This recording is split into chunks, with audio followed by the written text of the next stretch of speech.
우리는 독일 철학자 프리드리히 니체의 강력한 진실로 시작합니다. 살아야 할 이유 Y를 가진 사람은 거의 모든 방법 How을 견딜 수 있다. 이 인용문은 단순히 회복력에 대한 진술이 아닙니다. 그것은 현재 세대 성인들에 대한 미묘한 비난이자 조용한 경고입니다. 활력과 경험의 정점으로 여겨지는 서른의 문턱에서 우리 대부분은 모든 필요한 방법, How를 갖추고 있습니다. 전문 지식, 신중하게 육성된 네트워크, 전문적인 세계를 헤쳐나가는 노련한 경험까지 말입니다. 하지만 가장 고통스러운 역설은 이 매우 야심찬 개인들이 살아야 할 이유 Y를 놓치고 있다는 사실에 있습니다. 자신의 영혼을 갉아먹는 만성적인 소진을 달래줄 만큼 강력하고 진정한 내면의 목적 말입니다. 이것은 더 이상 긴 하루 일과 후에 오는 단순한 육체적 피로,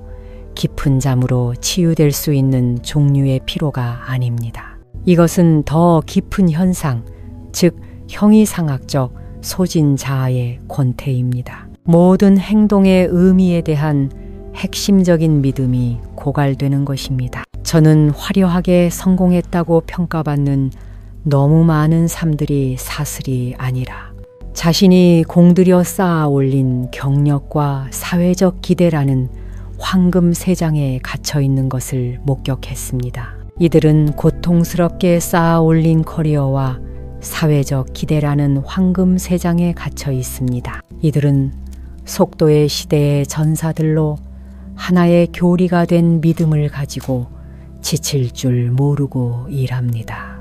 성공은 누적적인 공식, 축적의 게임이라는 것입니다.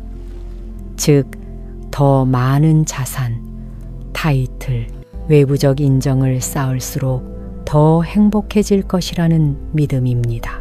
그들은 다음 승진을 위해, 지위를 유지하기 위해, 영향력 있는 멘토들을 기쁘게 하기 위해, 그리고 완벽한 디지털 이미지를 흠잡을 데 없이 유지하기 위해 쉼 없이 달립니다. 하지만 이 모든 비범한 노력 끝에 극복할 수 없을 것 같았던 봉우리를 정복한 후 어느 날 아침 잠에서 깨어 주변의 물질적 안정성을 바라보지만 성취감을 느끼는 대신 내면 세계를 잠식하는 차가운 공허함만을 발견합니다. 그들은 평화를 느끼지 못하고 갇힌 느낌을 받습니다. 군중 속의 외로움, 성취 후의 공허함입니다. 그들은 조용히 절망하며 스스로에게 묻습니다.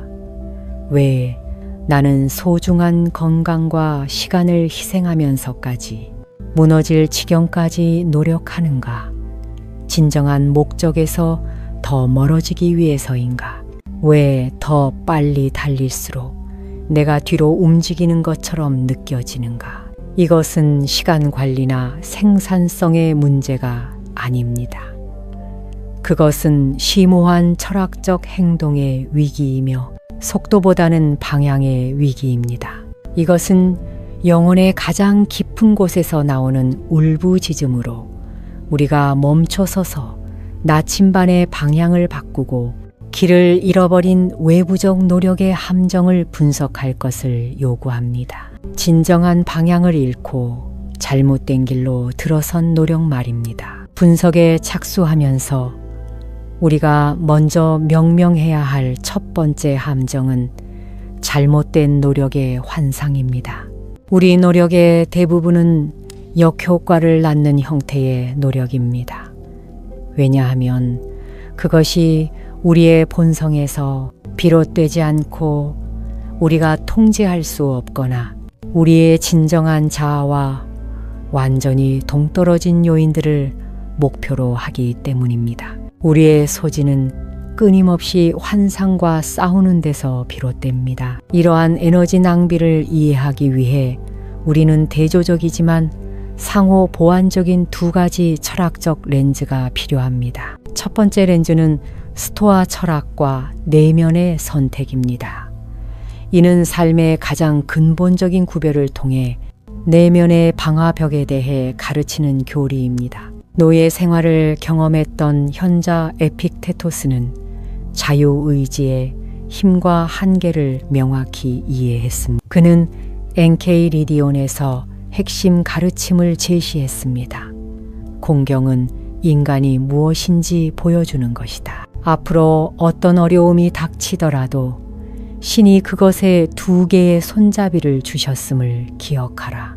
하나는 잡을 수 있는 손잡이이고 다른 하나는 잡을 수 없는 손잡이이다. 만약 그것이 당신의 통제 밖에 있다면 그 손잡이는 소용이 없.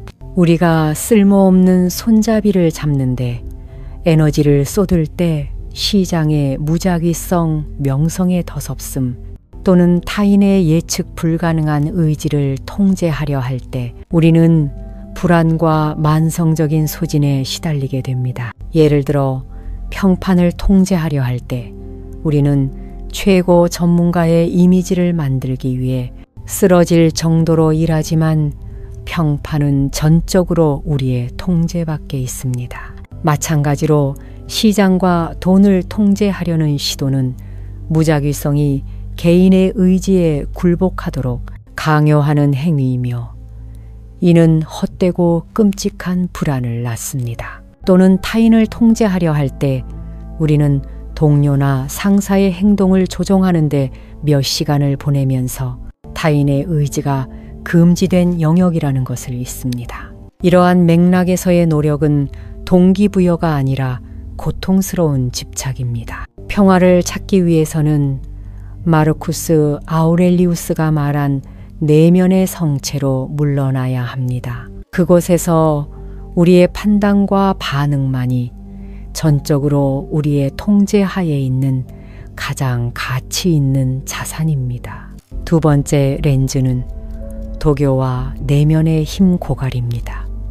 이는 강요와 흐름에 대한 저항을 통해 내부 자원을 소모하는 것에 대해 경고하는 교리입니다. 노자는 도덕경에서 우주 에너지의 절대적인 균형에 대해 말했습니다. 돈은 결코 행동하지 않지만 이루어지지 않는 것은 없다. 무의, 우, 와이, 무의 자연의 개념은 너무 열심히 노력하는 데서 오는 소진에 대한 해답입니다. 우의는 게으름을 의미하지 않습니다. 그것은 강요 없이 행동하는 것, 자연의 흐름도에 따라 행동하는 것입니다. 우리가 너무 열심히 노력할 때 우리는 결과를 강요하려 합니다. 마치 강한 물살을 거슬러 배를 젓는 대신 돛을 조절하여 흐름을 따라 미끄러지듯 나아가야 하는데 말입니다. 우리의 과도한 노력은 사물의 본성에 대한 내적 마찰을 일으키는 과정에서 소모되는 에너지입니다. 성인의 소진은 우리가 강요된 행동 모델에 따라 살고 있다는 증거이며 젓는 사람, 바람, 그리고 물이 동시에 되려고 노력하고 있다는 증거입니다. 이러한 모순은 또 다른 근본적인 문제로 이어집니다. 성공의 정의에 대한 혼란입니다. 우리가 성공에 대해 이야기할 때 우리의 마음은 종종 즉시 권력이나 물질적 부의 이미지를 떠올립니다. 하지만 철학은 이것들이 단지 덧없는 상징일 뿐이라고 경고해 왔습니다. 우리는 플라톤의 동굴에 대한 현대판에 갇혀 있습니다.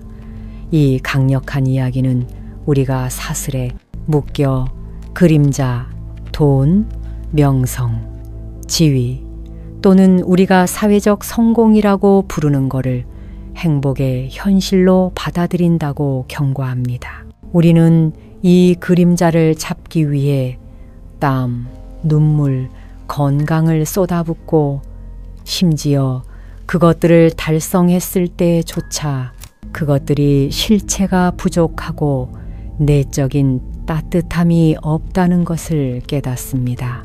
플라톤이 우리가 잘못된 방향을 보고 있음을 보여준다면 분석 심리학자 칼 융은 동굴을 벗어나 빛으로 나아가는 여정을 위한 상세한 지도를 제공합니다.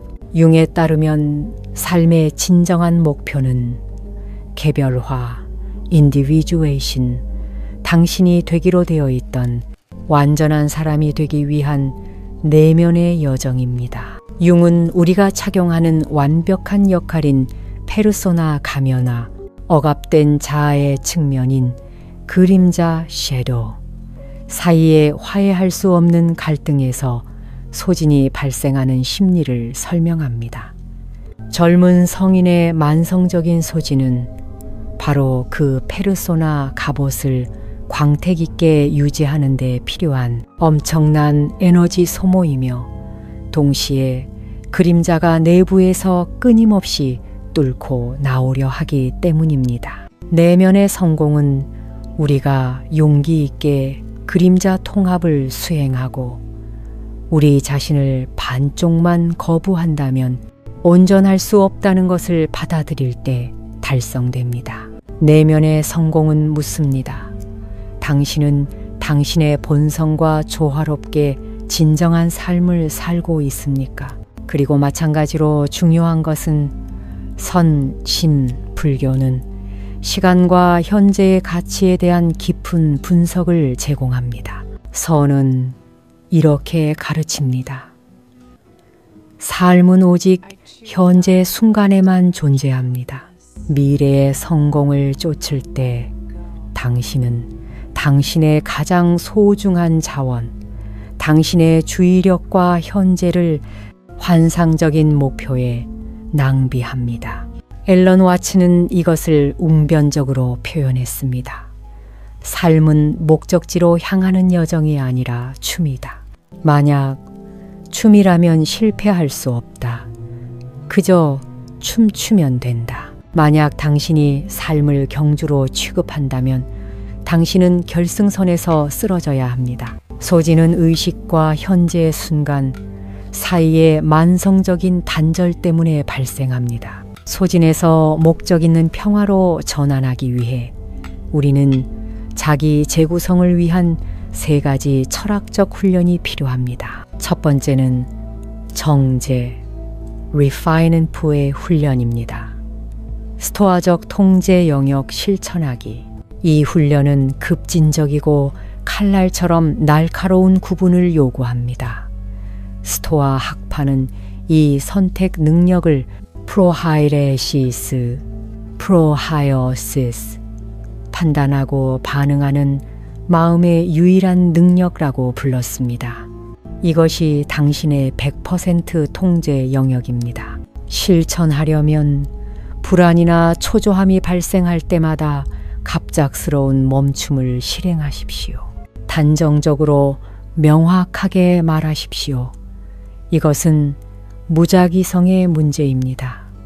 나는 이것에 에너지를 낭비하지 않기로 선택합니다. 놓아줍니다. 노력의 초점을 결과를 달성하는 것에서, 과정에서 도덕적 품질, 무결성, 헌신을 구현하는 것으로 전환하십시오. 이것은 덜 하는 것에 관한 것이 아니라 노력을 고통스러운 행동 소진 유발에서 정직성을 향한 행동 평화 유발으로 변화시키는 것입니다. 두 번째는 재정향, 리오리엔테이션의 훈련입니다. 의미 있는 멈춤의 기술. 현대의 휴식은 종종 수동적인 소비이며 이는 우리를 더욱 단절시킬 뿐입니다. 철학은 휴식을 명료함의 멈춤, 전략적 후퇴우로 봅니다. 휴식은 보상이 아닙니다. 그것은 무의, 우와의 상태를 달성하기 위한 전제 조건입니다. 휴식이라는 용어를 전략적 재정향으로 대체하십시오. 이 멈춤은 외부 목표가 없는 당신의 본성과 다시 연결되는 활동이어야 합니다. 걷기, 명상 또는 비지시적 일기 쓰기를 실천하여 당신의 그림자와 소통하십시오. 무의적 경청, 우웨이 리스닝의 원리는 멈춤 속에서 우리가 답을 찾으려는 것을 멈춘다는 것을 가르칩니다. 우리는 잠재의식이 작동하도록 허용하고 명료함은 자발적으로 나타남. 세 번째는 자아, 셀프의 훈련입니다. 급진적인 자기 수용, 가장 깊은 소진은 내면의 갈등, 완벽한 마스크를 유지하려고 노력하는 것에서 옵니다. 급진적 수용은 가장 용감한 행동이며 내면의 갈등에 갇힌 에너지를 해방시키는 유일한 길입니다. 그것은 그림자 통합입니다. 억압된 측면들이 적이 아니라 우리의 경계와 필요에 대한 중요한 정보를 전달하는 메신저임을 받아들이는 것입니다. 실천하려면 먼저 타인의 기대에 따라 구축된 이상적인 자아를 의식적으로 식별하고 버림으로써 외부 스크립트를 분석하고 거부하십시오. 그런 다음 니체의 아모르 파티, 아몰 파티, 운명애를 실천하십시오. 심지어 당신의 과거 결점과 실패까지 사랑하고 그것들을 당신의 현재 강한 자아를 위한 필수적인 요소로 보는 것입니다. 마지막으로 의심이나 게으름이 나타날 때 그것과 싸우지 말고 연민을 가지고 식탁으로 초대하십시오. 신호를 보내주셔서 감사합니다. 현재 내 경계에 대해 무엇을 말하려고 합니까? 이 대화의 행위가 통합이며 그림자를 적으로부터 동맹으로 변화시킵니다. 급진적 수용은 내면의 갈등으로 인한 소진에서 당신을 해방시킵니다. 결론적으로 이 전체 여정을 종합해 봅시다.